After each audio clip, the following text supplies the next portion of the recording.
It's my pleasure and honor tonight to introduce California Assembly Speaker Karen Bass. Woohoo!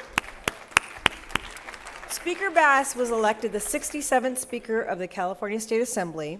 She was the first Democratic woman for that post, but also the first African American woman in the United States in that capacity.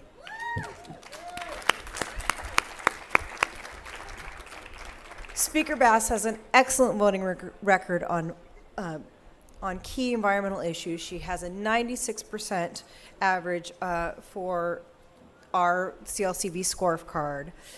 She understands the burgeoning green economy and the importance of job training in that economy. In her role as Speaker, she's also played full-time defense of environmental issues with Governor Arnold Schwarzenegger in negotiations. Speaker Bass, thank you so much for standing up for California's environment, our children, our healthy communities, for your service.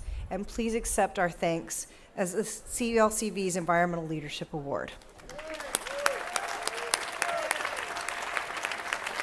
Thank you very much. I really appreciate being here and receiving this award from CLCV.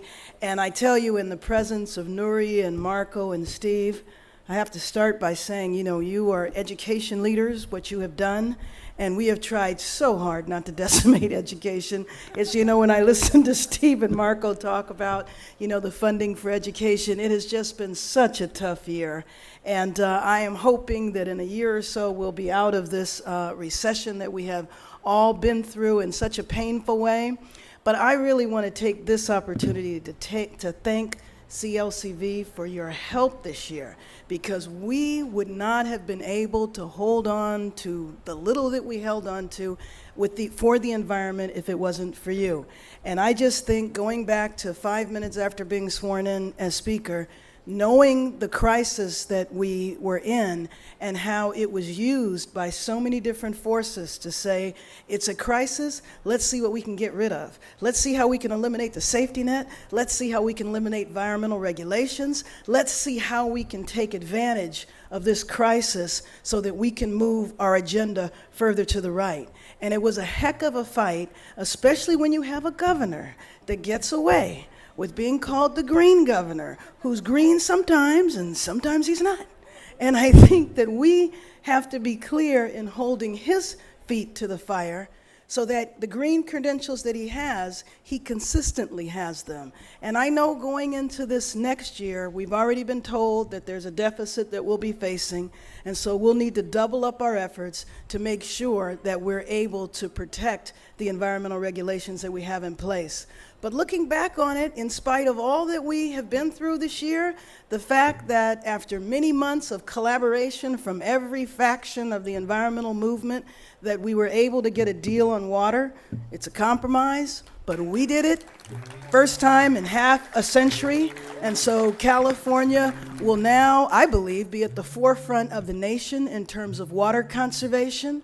We were able to stop offshore oil drilling that was being used as an excuse to raise revenue. I think that we're going to be facing those issues again. I won't be surprised to see that oil rig off the coast of Santa Barbara come back up again in the next few months. And it's going to take our movement standing strong and fighting and making sure that we can prevent this crisis from being used as an opportunity to dismantle what we've worked for so long. And we know that until we address some of the fundamental problems in California, like California being one of 3 states with a 2/3 requirement to pass a budget, that we are going to continue to have to struggle with being held hostage by the Republicans. But I am hopeful that we'll continue to fight next year just as we have this year. And I was a little delayed in coming because I know that everybody has heard the news that there is a transition that is taking place of leadership in the State Assembly. And I want everybody to know that I believe within a week, it hasn't happened yet, we haven't had a full vote, but the majority of the members of the Democratic caucus have decided that they want a former CLCV member, John Perez, the first openly gay legislator to serve in the leadership of the State Assembly.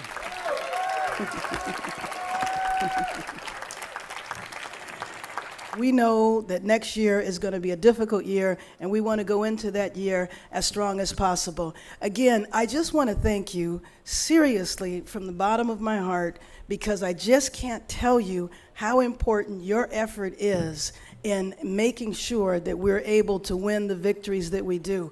For me, I've been an elected official for 5 years now, and I'm used to being on the outside, and if I've learned anything in these last 5 years, is that you can't do anything on the inside unless the outside is organized. Thank you.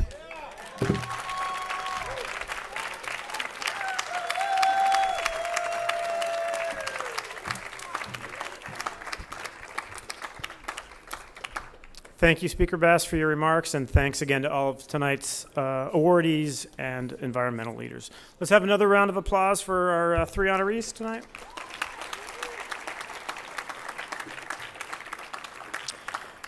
Now I'd like to introduce David Allgood, our Southern California Director and one of last year's recipients of the Environmental Leadership Award. I'd like to thank both Wendy Mitchell and Anthony Rendon for doing a great job up here tonight. My remarks are brief. We are here tonight asking for your support for us to go out and do the work that we do every election year, which is to identify and to elect the best environmental leaders we can to the state legislature in California. 2010 presents some challenges. You'll hear from Warner Chabot in a moment about the challenge we face to elect an actual green governor. Not a fake one who's an actor who plays one. But we've got a real problem with term limits and the turnover that it generates to keep the legislature supplied with leaders like Karen Bass and John Perez and some of the other great leaders who are here, Bob Blumenfield and Alan Lowenthal. So that's what we're going to be doing next year in key districts around the state of California, is putting the resources you brought to us in this event tonight, and the resources that comes from our members, to elect good leaders to the state legislature in California, because God knows we need them.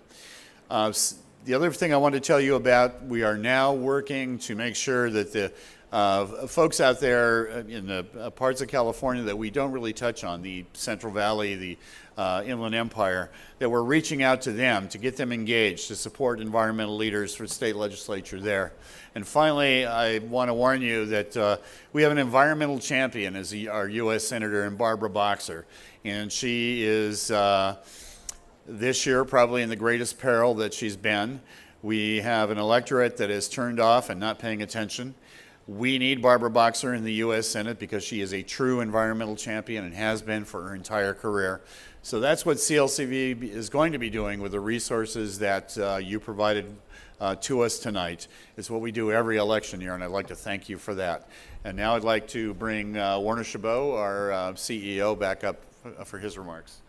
Many of you are members of CLCV, and those of you will soon receive in the email our California Environmental Scorecard. If you are not yet members, join us. You get the full inside scoop about the track record of our state legislature and our illustrious governor and how well they've done on the environment.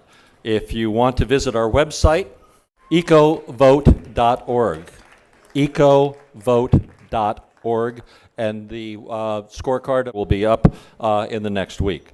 In addition, our annual scorecard that we've produced for the last 37 years, CLCV has produced another accountability tool that we put in place for the critical governor's election. California leads the nation on environmental issues, and the next governor will decide what happens in California over the next decade. So our campaign to build a greener governor has been launched. It's online at greengov2010.org.